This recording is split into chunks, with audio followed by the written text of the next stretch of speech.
Bonsoir, bonsoir, bonjour. C'est Congo News 24. Bande Konanga, comme toujours avant de commencer notre émission, nous disons merci à Dieu.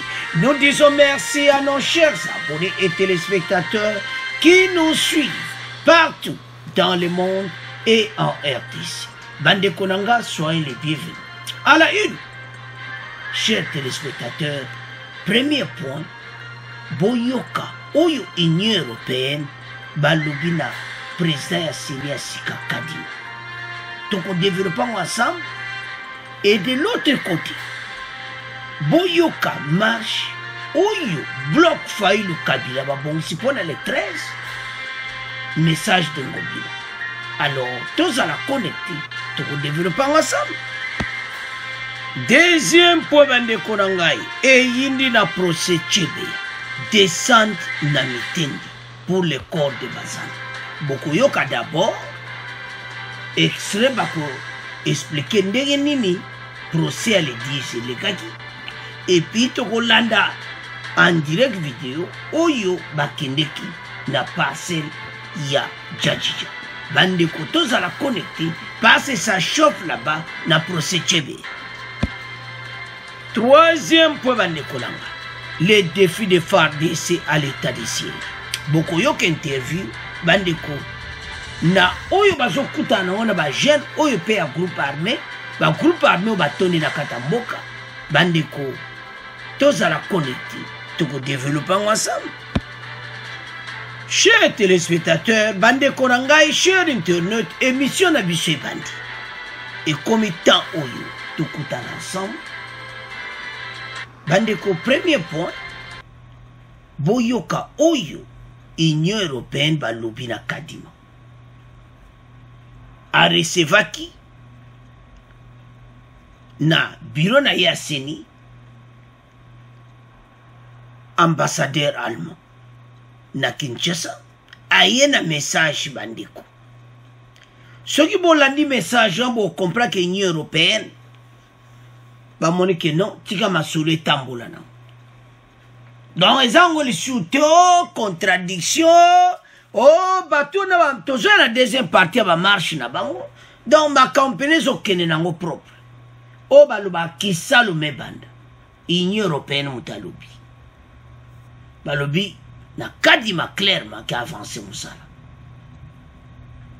bande koma kelo nyoso zai ko tiawa so bo comprendre nango. Et Zaleka Batoumo basali groupe ne bozomo na bango nyonso na le bloc Faïlou Kabila et Senko. Donc situation oyo bandeko balinga ba memango soki nazo comprendre so balimba memango comment donc mais makamango comme na ona suka to comme ka kotala ndenge nini élection kozala ndeni Kadima zo bongsa musala parce que alliance oyo bozomona bloc Faïlou Kabila Senko ECC bandeko boyebi kaka makamba ngonde ba baza contre mboka mais to ko développer ensemble to avancer dans le premier point na biso. Le président de la commission électorale nationale indépendante de la CENI Denis Kadima Kazadi a échangé mercredi 10 novembre avec l'ambassadeur de l'Allemagne accrédité à Kinshasa. Les deux hommes ont évoqué bandeko situation oyo ya vote, le processus électoral à venir après l'installation dernièrement de la nouvelle équipe de la centrale électorale. Au cours de cette audience, Boyoka oyo monsieur Olivier Bozomona wana ambassadeur allemand, Boyoko Yaloubi, a prodigué quelques conseils au nouveau patron de la CENI et demandé d'aller de l'avant en organisant les élections transparentes, inclusives et crédibles. Donc, ma PC fait vers l'Union européenne. Yango et comme état musala obalubaka musala mwibanda touti musike za félicitations na ndenge gouvernement oyo ba même makambo otina niveau de commune. Parce que selon les blocs o bazo sala marche en bolanda message réunion ba bengsaki bango lelo. Pour réunion lelo ezaye kafu kafu donc za somo bandeko. Alors bas Union européenne ba sololi ba expliquer parce que ba moni était ba congolais mpenda ba sepelaki na nomination na ye ba congolais bazaki dans la joie était ba moni pena ke mutu o ayebi matière électorale aza la tête ya autant to yaka na be mission tant to loba ke bato wana basala musala c'est-à-dire ba yebi yango si on compare Kadima et les autres okomona Kadima aza na parcours moko ko comparer na bo batikali wana te mais bo batikali balinga ba meka oh to ça non bandeko barato bana RDC to joa nanu te présence sina za expérience bo biso batuto lobite oyo loba mi clairement c'est Venezuela bandeko atambola na élection en Afrique il y a ONU partout en mission électorale. Pourquoi? Nzamba yebaki que banda ko préparer carrière kuna oya kusukisa ngo na mboka na yo bandeko a continuer musala na ye pasa au salon kitoko propre bo nyonso yo bando kia Congo ba telemil makambo yo nandimite ke bakolonga pi bakomona pena ke élection moko propre botala nanu ya ba gouverneur des osala botala bomona ke amuto ayebi basolo ayebi ndenge nini ya ko planifier yango surtout qu'avec la technologie. Ce qui est tala élection en France, dans les pays européens, beaucoup de monde a RDC aux Alandengwa. Même à tes Alandengwa pénaté, mais à peu près. Parce que la personne à la tête de la CENI, il connaît. Et ça coûte ma kamuto qui est gauche, droite, ayebi pena moussala. Alors, le comité congolais sur le boko likona et M. Kadima avancé ma solo et c'est sous temps retard. Alors, ce que nous avons deuxième partie, parce qu'on a déjà fait vérifier ça qui, tant l'Union européenne, parce que l'Union européenne, bandeko, boyebete, 5 ans, à Bencho le Bakreki l'Union européenne. Nasi bakutsi bango. Donc si je vois bien, malgré on n'a pas de preuves, mais surtout talinding ambassadeur allemand il faut expliquer que bango à niveau européen, baza na problème te. Aller de l'avant, bazo ibsa Kadima. Siko 5 ans. Et c'est si vous foutez qui ba tiketi Belgique, vous connaissez que ça là, nene. Donc surtout tarayango. Donc il n'y a rien au Burkina Faso la kuna Burkina Faso l'exa l'air nabi.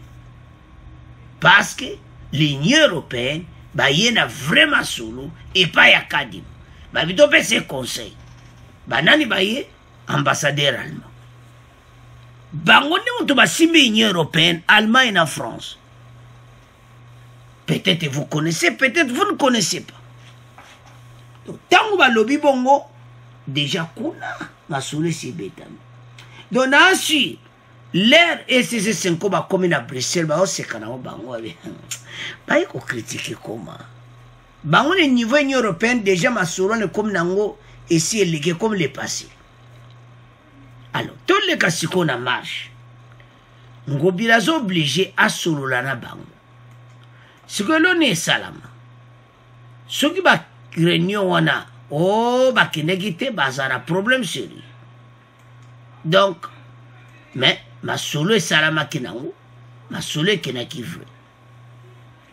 Le gouverneur de la ville de Kinshasa, Jetiningo Bila Mbaka, invite ce jeudi 11 novembre 21, Chief Pambi Maboudiga, secrétaire national, Milapro et Jean Bosco Lalo Pakcha, président de la CALCC du bloc patriotique, PPD, Élan ECID, ECT, Milano, ECC et CALCC 5, une séance de travail dans son cabinet à l'hôtel de ville de Kinshasa par rapport à l'organisation de la marche le 13 novembre prochain. Donc, Bakutanaki Bandiku et Pangobila. Conséquemment à votre lettre du 1er novembre 2021 relative à l'organisation d'une marche en date du 13 novembre, je vous invite à une séance de travail au sein de mon cabinet situé à l'hôtel de ville de Kinshasa. C'est jeudi 11 novembre à 11h. Peut-on lire dans cette correspondance signée par le numéro 1 de la ville de Kinshasa. Bandeko, lettre etangami, ezana media, bayebisi bango baye, asolola na bango. Po bango bazo kende, kosala marche. Yango, ngobila lebite, boya, to solola. Parce que, marche wana, bapesa bango ba norme, ndenge nini yango kosala. Donc, c'est ça. Problème ya itinéraire, et kozala. Yango tina bengisi bango, kosola na bango. Ezalate, oh voilà, ngobila pekisi marche, oh boye, do boba yete, eza bango moko. Bazana problème, mais j'en suis sûr, bango tout bakozala wana. Bazala qui wana, je m'excuse. Initialement prévu le 6 novembre, les forces sociales et politiques ont reporté au 13 novembre, étant donné que d'autres structures avaient également choisi cette date pour leur marche. Parce que boyebi, que le 6 wana, bato va soutenir ben institution, basala qui a bango. Alors, bango na marche na bango, ngobila asoli na bango, si tu comprendre que itinéraire aéroport, bokene nzela wanati. Mais j'en suis sûr, bango bakoloba, voilà, mais wana bayambaki mokonzi, chef de l'État zozonga mboka. Wana zaki marche te. Wana zaki na sens opposé. Bato ba wuti aéroport, bazozonga sikoyo. Bazokende donc bayeko ya mamukonzi. Donc mesure wana na asire loka bengi bango yango wana. Kenzele aéroport marche zati. Est-ce que bakotosa? Donc samedi wana batosa oyo bakonzi balobi parce que après wana bakolobo voilà boye non. Donc c'est très important. Il a dit encore ceci dans la lettre naï. Je vous saurai gré de vous faire accompagner de quelques-uns d'entre eux et toute fin inutile. Donc bango tout bazala wana. Bande koto ke sukoyo na marche na bango.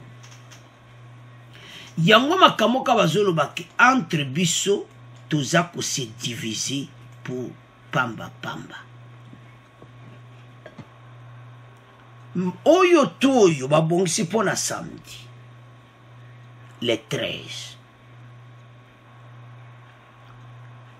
présent seni abanja musala ba démarche tout bosala libanda eza échoué parce que l'Union européenne ba yo confirmer pa kadima que toza pena na esengo aller de l'avant to tshebino botanga wana que organisation be élection mo transparente inclusive et crédible sikoyo bakene kofunda partout bazui eloko nini eza soni parce que bino bokene Union européenne kofunda Union européenne ba yesikoyo et pas kadima koyebse que non avancer na musala masolo est vrai tiela biso vraie élection sikoyo bozomona te kizo sala bango pe kitoko tende bazawana alors bandeko na ngai eza mawa. C'est à ce point, tout comme tika premier point, tout comme kendina deuxième point. Alors, bande konanga to kobi na deuxième point na biso, o ya procès tshebea. O balubaka ke yindi na kati ya procès. c'était le mercredi.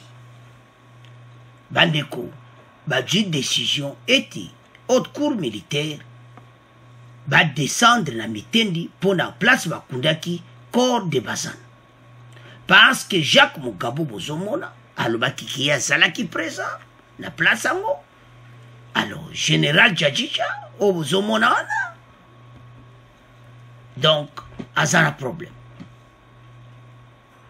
La haute cour militaire a effectué ce mercredi 10 novembre une descente à l'auditorat militaire détaché de Mitendi dans la commune de Mongafula, où elle a ouvert l'audience avant de se rendre dans les différentes parcelles du général Zelwa Katanga dit Djadjidja, dans lesquelles, d'après plusieurs renseignants, auraient été enfouis les corps de Fidel Bazana. Batambouli.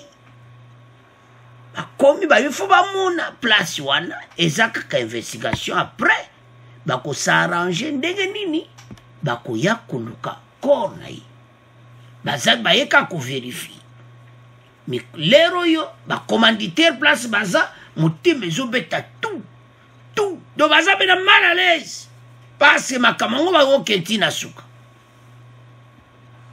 Après la ronde des différentes parcelles du général Djadjidja, la partie civile estime que la parcelle qui se situe au numéro 19 de l'avenue Djadjidja est l'endroit où avait été enfoui la dépouille du fidèle Bazana.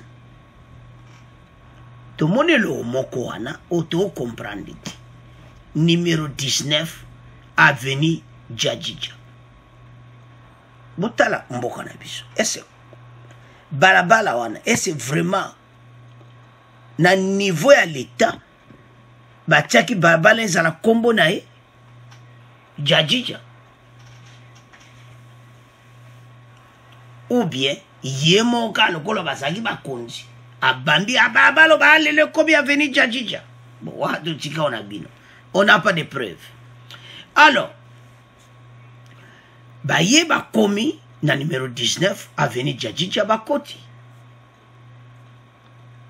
bakani ko vérifier bandeko d'abord na niveau kaka tribunal eshofaki po bakita kuna parce que de l'autre côté que parcelle wana teka parcelle wana ba okuta kazana ba parcelle kuna bo comprendre l'air na bangoti ukangino ata combien de parcelles mutakoloba no azati impunity mboke zo to tamwana doyo kaka mawatro. Mais avant de continuer to la non ndengene leka kina procès. Après, tokene na vidéo où il y a Mitendi.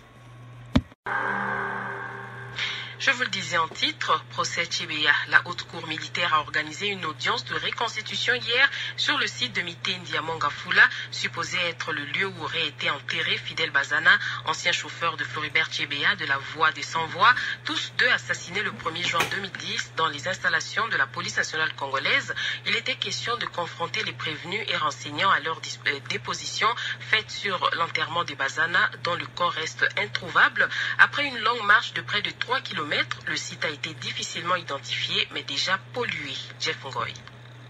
Une promenade sous un soleil de plomb sur les 3 concessions appartenant au général Zelwa Katanga. Celui-ci n'en reconnaît qu'une seule. Et à 100 mètres de là, Jacques Mugabo et Tutu Ilunga affirment avoir enfoui le corps de Bazana. Le sol de Mitendi est encore loin de révéler ses secrets. Les habitants environnants confirment la présence jadis de quelques militaires en train de déterrer quelque chose. Maître Richard Bondo, conseil des partis civils. Nous avons réussi à arriver dans la parcelle bien indiquée. C'est la parcelle de M. Zelwa Katanga Djadjidja, et cette parcelle a été visitée également par la MONUSCO, accompagnée de Mugabo qui confirme qu'il a été dans cette parcelle. Le président de la société civile de la RDC, Christopher Ngoy, réagit. Aujourd'hui, ils sont devenus peu parlants. On dirait... ça fait plus de 10 ans, 11 ans, on ne peut plus se retrouver. Écoutez, ça fait plus de 10 ans, plus de 11 ans, mais nous sommes sur le site. C'est pourquoi on cherche toujours la vérité. On peut se rappeler, se souvenir, mais aujourd'hui, nous nous retrouvons des gens, au lieu de parler de parcelles, ils nous parlent de sites, donc ce n'est plus précis. Selon le président de la Cour, on n'est pas venu pour une fouille du sol, mais vérifier les affirmations et contradictions croisées des accusés. Bande konanga tolandi biso nyonso wana. Donc, vous comprendre que baye, bakomi, na place wana. Ba contradiction ezaki ebele. Batu bazo tuna question boko tala na vidéo bandeko. So ba musupe bosi o mona vidéo wana. Donc eza mawa trop. Hein? Ah, notre pays. Ba mususu ndenge za wana. Soki asi ateka ki lopango wana parce que Général Djadjidja azoloba ke ya yebite. Il n'est pas au courant que bakunda kiwana. Mais ce qui totali na message awa bandeko. Déjà azo beta déjà donc azo banga déjà. Je vais lire ensemble tout en additionnant. Nous avons avec la cour réussi à arriver à la parcelle bien indiquée, la parcelle de M. Zelwa Katanga Djadjidja. Et cette parcelle a été visitée par la MONUSCO accompagnée de Mugabe. C'est ici qu'il était venu pour savoir si c'est dans cette parcelle que le corps de Bazana est enseveli. Lorsque nous étions dans d'autres parcelles, M. Zelwa parlait avec beaucoup d'aisance. Mais ici, ça a joué et vous l'avez vu nerveux devant la cour. A comment qu'il nerveux tant pena sikoyo ba komi pena na place oyo masole salamaki. A comment qu'il nerveux. Parce que pour le moment baza un problème. Ba personne a dit zaka surveiller depuis ma kamone bimio et zaka surveiller. Donc il y a pas pour bayo longo la corps. Bon, peut-être mboka na soma il y a possible so basa kopo ba timola ba kimisa ngo mais c'est difficile parce que il y a plusieurs années et c'est comment peut-être mi quoi mais baza toujours na procès wana 15 jours bakoya mais balobi ke tant ba komi na place wana ndet botangi wana nous l'avons vu nerveux. Pourquoi il est devenu comme pourquoi comme nerveux? Pourquoi? C'est-à-dire quelque chose wana zo se passer que côté wana déjà zo mona ke masule sanini et bani koyebana. C'est-à-dire il a craqué parce que la vérité c'est dans cette parcelle qu'il a été déterré. L'occupant de la parcelle l'a affirmé. Il y a une cohorte de militaires qui était venue déterrer dans cette parcelle. Je crois que ce sont les ossements ou les restes de Bazana qu'on a déterrés, a déclaré le coordonnateur du collectif des avocats de la partie civile, M. Don Bayaki, Kotimola, Kolongola, Babilo Kwana. Ozomona. Mais entre-temps, Batu Bazala Kwana. Est-ce que c'est vrai ou bien c'est vrai? Est-ce que bango balwa ki ba tinde batu ba surveiller déjà côté wana? Comment bango ba yeli suba timola ke batu parce mutu azana moni batu ba ye bazo timola. Pour balongo la évident c'est que mais boye ba ke ezamwa pasi. C'est comment ma bela tabo zipi. Le ba ya ba kutata pièce moka ya nzoto ba komona. Parce panzana et comme ma belle tout va kozwana monsieur ezano ka nzoto mutu parce nzoto est comme na ma belle kami quoi. Alors voilà la situation bandeko to lui qui yindi déjà na kati ya procès. De l'autre côté bango s'attendre que lelo ba yeka ko vérifier do ba yo timola moko mususu wana yemoko haute cour militaire ba yeka vérification. Pourquoi pas boyaki kabo timoli mbala moko? Mais siko boyoka ke batu bavanda kawana ndeto tiana botanga. L'occupant de la parcelle a affirmé qu'il y a une cohorte de militaires qui étaient venus déterrer dans cette parcelle. Je crois que ce sont les ossements ou les restes de Bazana qu'on a déterrés, a déclaré le coordonnateur du collectif des avocats de la partie civile, Maître Richard. Nzonga ne ba avocat déjà ya partie civile ba keneja kutuna ba bite to mona kibatu. Mais haute cour militaire azana face idée mususu que tu aies vérification. Mais non, sans plus tarder, total la vidéo oyo. So mona ki angote. Bon, donc continuer mission na biso. Monsieur Zelo, lui conviendrait-il de vous dire à la cour 2013 il a vendu. Mais l'acte de vente qu'il nous présente date du 13 février 2020. S'agit-il de la même parcelle ou d'une autre?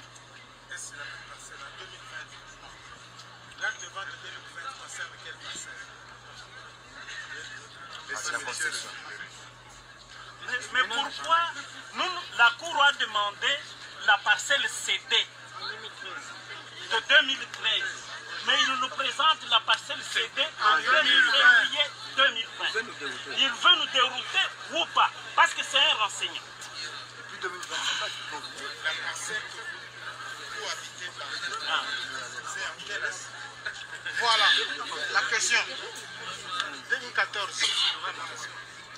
La parcelle qu'habitait Banzé vendue en 2014. 2013-2014.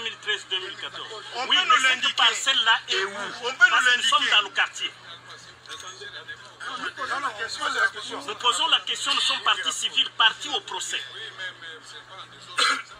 Merci beaucoup, Monsieur le Président.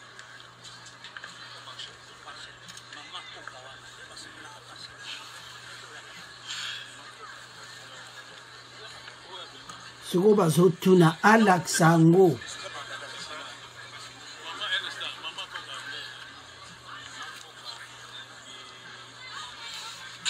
Atoy, non. Atoy penza assassinat moko bien préparé. Soko bakoti na kati ya parcelle.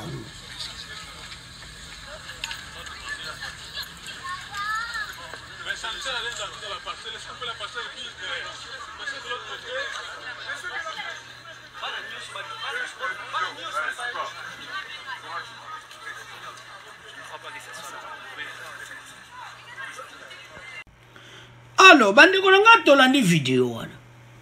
Contradiction totale. Batuni bazotuna ke parcelle ezaki mikanda eza bolobi ki botekaki wana 2013 mais bazomona mikanda 2020. Donc contradiction donc oyokaka totale. Donc baza koambrouiller bango. Bandeko nanga procès oyo eza kuna tina te ba continuer mulai. Bazwa bango, batia bango na prison. Parce ba preuve eza déjà Mugabo bango tout basi bandimi nde masole salamaki, ils ont tout dit. Siko ye jaji dazo linga a dévié pour almona ke bakunda ki na lopango na yeti. Mais c'est jajija eko simbati. Makila tchebeza makila moko très très cher et pas ba congolais. Soka kufa pona intérêt ya ngai na bandeko nanga ba congolais. Donc mais si jajija tabolu ka bo dévier ko simbate bo okende prison. Isa mawa. Ozoma batu pene bazobuka lokuta kaka misu polele bo. Bandeko tala tola muka. Batu yo basali ba makamu na bango lelo banbaya kokima okima wapi. Bozo zala ozare. Situation boke na prison, je m'excuse. Boza déjà arrêté boke na prison. Yango ozomona ke bandeko bazo luka tout ba dévier évidence. Comme ça et mon anaté parce qu'ils sont arrivés à la cour. Et M. Djeloua parlait avec beaucoup. Les basaki na parcelle à Moussoussou. Azaï na ba courage. Mais t'as la parcelle, on n'est pas ma soleza. Ma ici. Botala na vidéo à Tolandi. Ozo mambe ke ba contradiction. Pourquoi bateau yo? Bazo makamba yeba nango clair ke bat. Mais vraiment ngana ebiti. Mais quand même to sepela que état de droit et côté na mboka ya on to ça va congolais makambo to vivre oyo to tikala ki ko vivre yango te pendant 18 ans yango tant que sabino que so moni un plus et salami beaucoup boloba yango Fachi a fait quelque chose de bien asali ebele oyo congolais nyonso ifamuna botala sikoyo procès oyo ndenge ezosalama esi na lero wana ekosalama te procès mokendi ezosalama bato nyonso basalaki masolo bayebi bango mais ata bakimikimi lelo commanditaire baza libanda ba John Numbi aza libanda mais un jour ekozala toyebisa bino bandeko tala okimi mais koma na likambo bwe kaka ebimi me kote ka mboko oyo okimi omona kapa eyeli ubi olobi te napesa exemple na kima na nga na Zimbabwe napesa ka exemple mpo toyebi mboka ya aza te pour le moment faut toloba vérité sikoyo alobi te nakotana balar na ngai soki na Afrique soki na Amérique latine o soki nzela vient koleka toyebi te itinéraire oka panga o bazoleka obie Bruxelles boye opa avion fait ça en escale à Bruxelles parce que ça a problème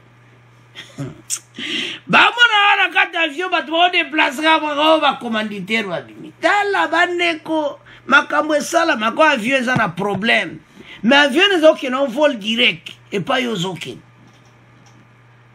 mais omonaka lisikamo mpe esami na avion balokoti yo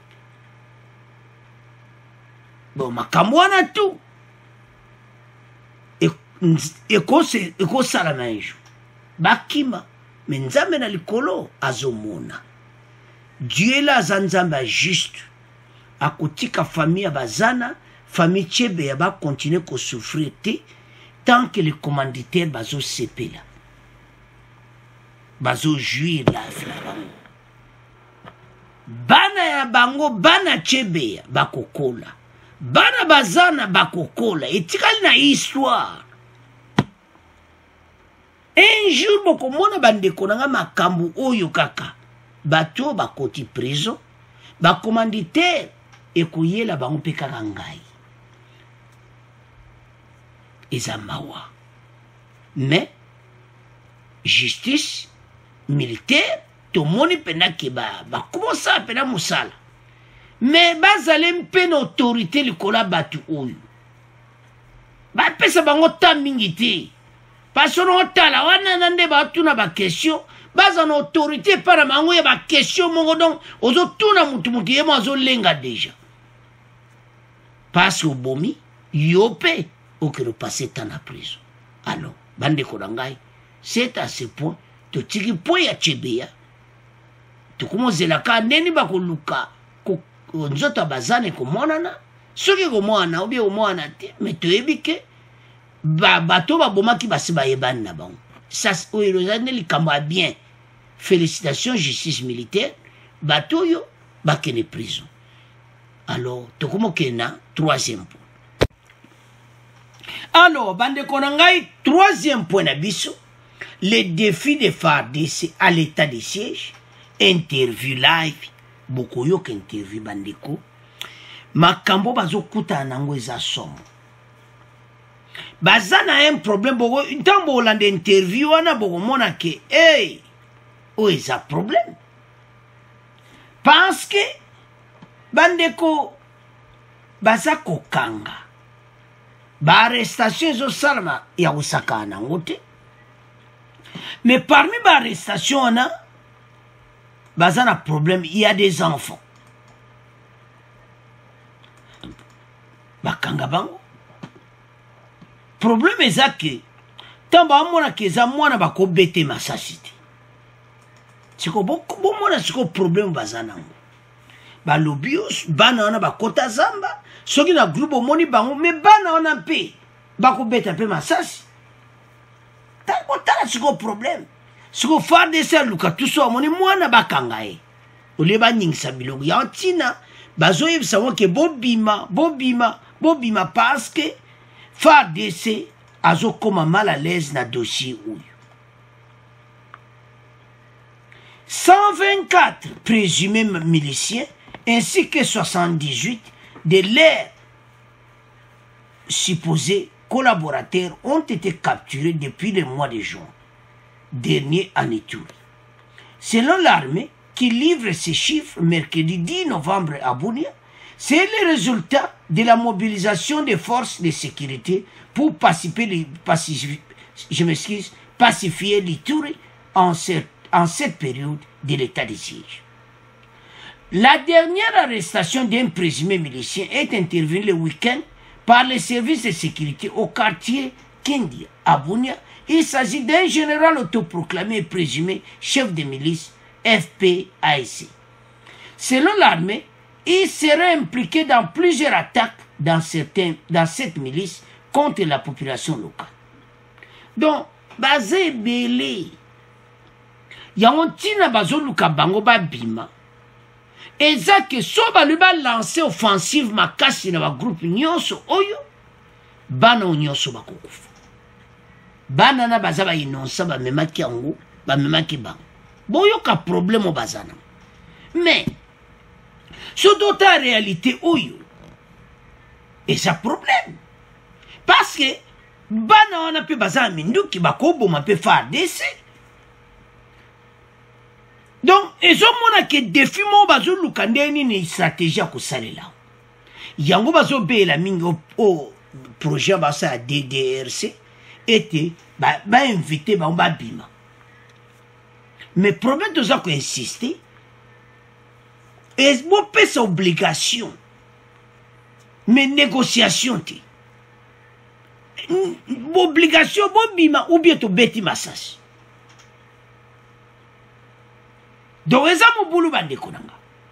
la société civile de l'Ituri qui salue ces cas d'arrestation dit reste perplexe quant au résultat que ces arrestations produisent sur le terrain. Cette arrestation doit aller plus loin. Arrêter une ou deux personnes n'empêche pas le groupe armé de constituer avec des massacres. Nous demandons aux FARDC de doubler encore d'efforts, affirmé le coordinateur de la société civile de l'Ituri, Dieudonné Luka. Dans de quoi ça somme.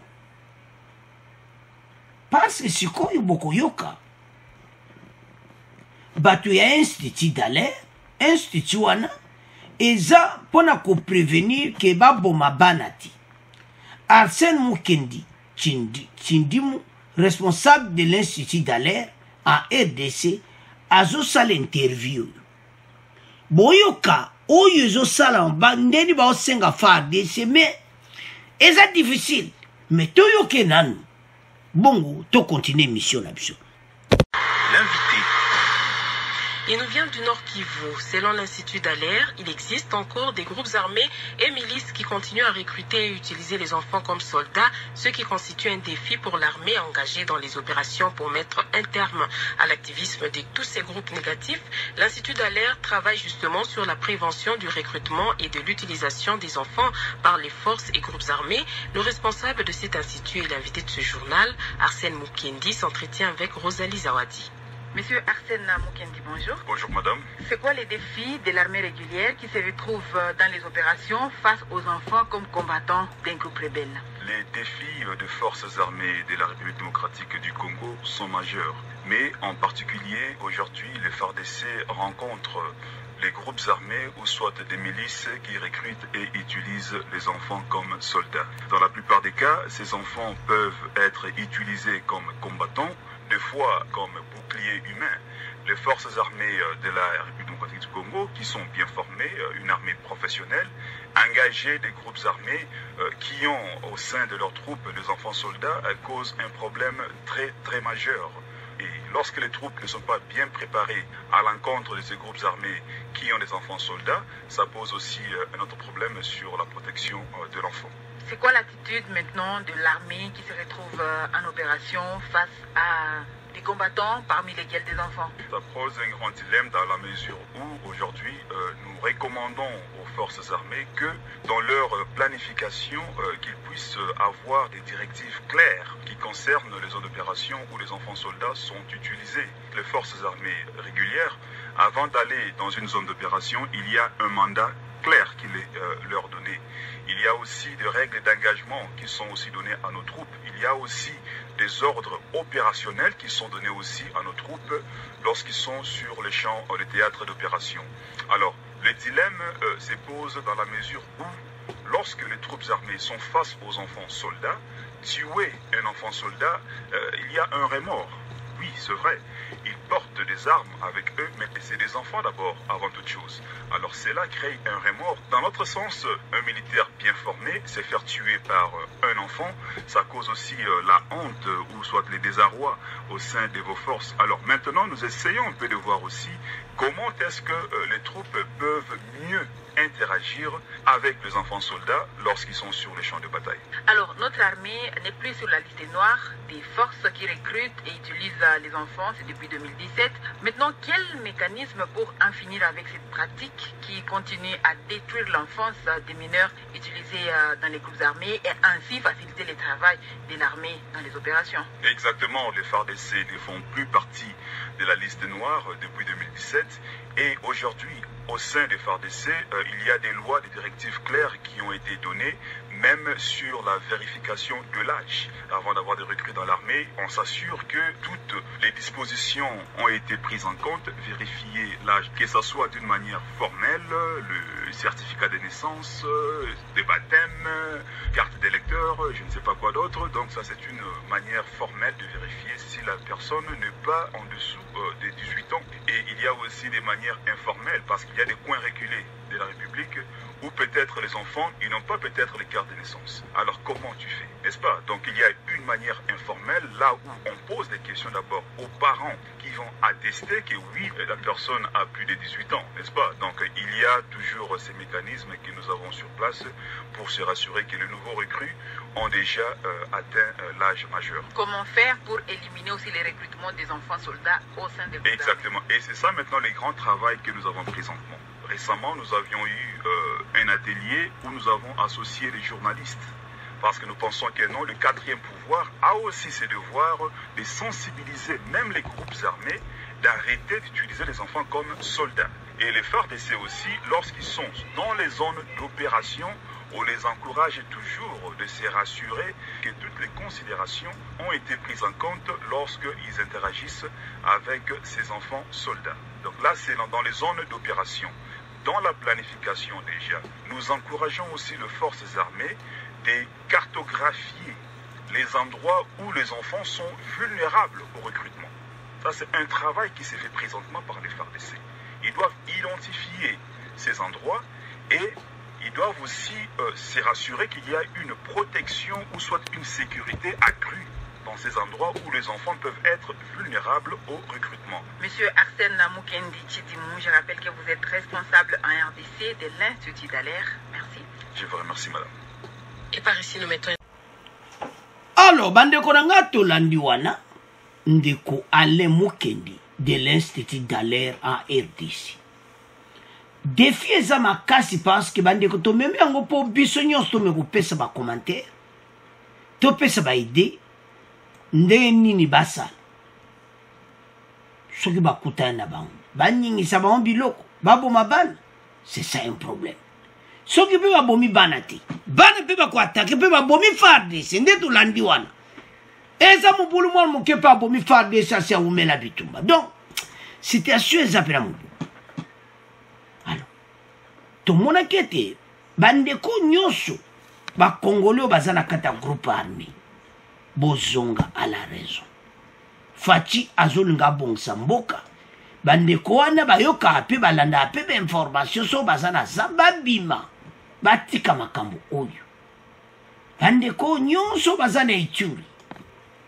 Bo lancer message. Population, bo lancer message. Bo renforcer bana na ba message ete so mutaebi shoto kon lukarani na min ko kendete. Bazo mema na groupe armé. parce que ba recrutement ya ADF bazokosa bana oyo que voilà okoluka mbongo lokola memisala pe ezate allez bokena mino wo donc ezosenga vraiment que basola na bango ba expliquer bango ba comprendre que bakoko poussa sur pembe na ba groupe armé parce que ça pose un problème maintenant na côté FARDC il faut les attaquer ou bien tout ça situation yango wana bandeko yango omoni ke na interview wana ndeko Arsène aza ko expliquer que ba processus comme pebele ezana niveau FARDC pona ko recruter bana et ça la mal je faut pas vérifier âge na malam mais problème c'est que bazango ezande ba groupe armé baza ko recruter bana sikoyo bakosala ndenge nini parce que ba mineur ba tondi kuna ba utiliser bango comme doyo kaka nakata komba ba tie bango liboso eza mawa parce que bakuta mwana kufi FARDC akutaka ke mwana kabana ba beti masasa za mwana mais azanani assaillant azanani rebelle mais azamwana c'est ça le problème ezamubulu bandeko na émission to senga congolais nyonso a rejoindre biso débat to meka ko pesa ba parce que citation ezamubulu même ngai salanga parce que mwana mukeba beti masasi akufi mais bango bazolinga ko bimate siko ndambo oloba pe bongo bota de l'autre côté mais bana wana est-ce que bana wana soki balobaki baolinga pe yaki mate akite groupe armé wana na zamba te donc makambo ezosalama ekomi problème mpona FARDC ekomi problème mpona bango ete situation bamaîtrise yango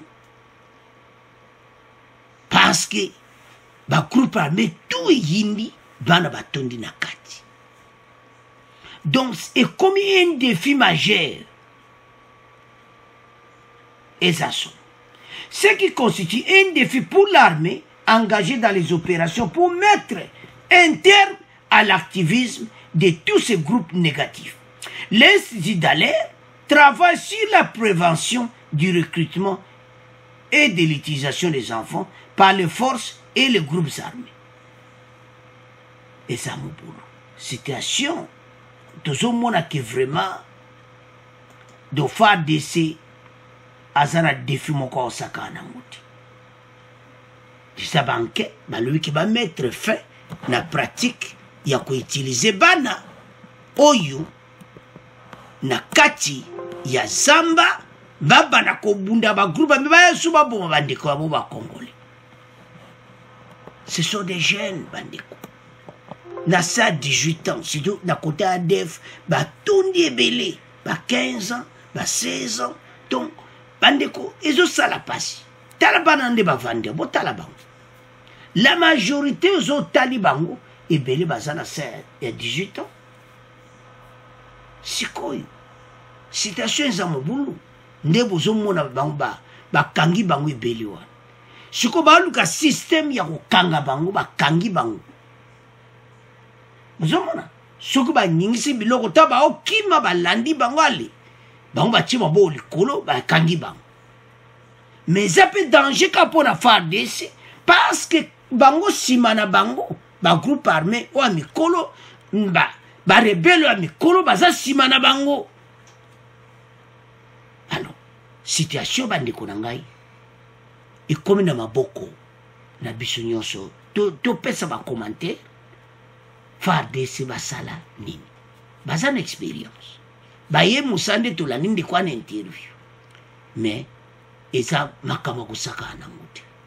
Alors bandeko défi eza majeur o balobaki esi eyindi mayele esili FARDC bazoluka ndenge nini barekipere bana na biso bandeko bana ebele baza na zamba toza na problème soki pene lobi ke bobwaka mo biloko likolo babombe donc bana nyonso bakongole oyo bakota zamba bakufi. Mais bango mpe bazolinga kobima te siko basala nini yango tomemi na émission tolandi Arsène ndenge expliqué. Donc citation eza mobulu. C'est à ce point de comment clôturer émission na biso. Bon abonner massivement, bon partager. Au revoir, à la prochaine.